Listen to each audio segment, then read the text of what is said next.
Let's be brutally honest right at the top tonight, my friends. Yuvraj Mehta wasn't a millionaire's son.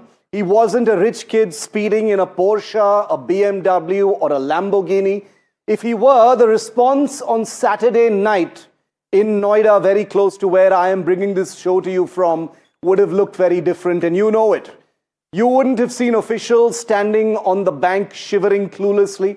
You would probably have seen searchlights piercing the fog, helicopters hovering over that water-filled pit, and a rescue mission moving heaven and earth to save a high-profile life. But Yuvraj was a techie, a middle-class techie in a Maruti car, a middle-class man driving a middle-class SUV, and in the eyes of our apathetic system, that meant his life wasn't worth the discomfort of cold water. He was left to drown in the dark because in India, the urgency of your rescue is dictated in some ways by the badge on your bonnet or how much money you have in your bank account. But I'm here to tell you this was not an accident. And I'm not making an emotional argument, viewer. I am not riding on outrage. I'm going to give you facts that nobody else will tonight. This was cold-blooded murder committed by an apathetic, corrupt, and incompetent system. Let me list evidence of their guilt on your screen right off the bat without wasting your time. This tragedy was written in the files years ago. Warning number one was back in 2023. An NDTV special investigation team has accessed a formal letter that was sent by the UP Irrigation Department to the Noida Authority, where they said, there is this pit, it's a death trap, we need a regulator to divert the water. The letter didn't trigger action in 2023. It simply gathered dust.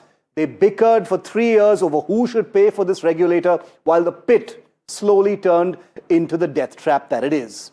Warning number two was just 15 days ago, on January the 2nd, when a truck plunged into this exact same water-filled pit. Can you believe it, viewer? The same pit, another truck had already crashed into it. The driver in that particular case, unlike young Yuvraj, was fortunate to have been saved by pure luck. But even that didn't wake up the administration. What did the officials do 2 weeks ago? Nothing. They slept for 2 weeks while Yuvraj began his final 2 weeks on earth. And when the car finally went in, the very people paid for by your taxes to save lives, our disaster response forces, who I acknowledge have a difficult and dangerous job, they just stayed on the bank. And why? Because the water was too cold. In any other profession, that is cowardice and dereliction of duty, because your job is literally to save lives. In our bureaucracy, it's just another Saturday night. We know how this ends, don't we? A big show is made of the Noida Authority's CEO being shunted. You can bet he'll be back once media attention evaporates. A few junior clerks will be thrown under the bus. Perhaps some big bosses will get sent on leave. I cannot promise anything myself, but hopefully this time I actually can. You, the viewer, have flooded my inbox over the last 48 hours saying, Shiv, take this up because no one else will. I hear you, and that's why tonight we declare a fight for justice for Yuvraj Mehta. At NDTV, we are staying on this story. That is my promise. We will ensure that heads roll appropriately. We will ensure accountability is fixed, because the price of a middle-class life simply cannot be zero.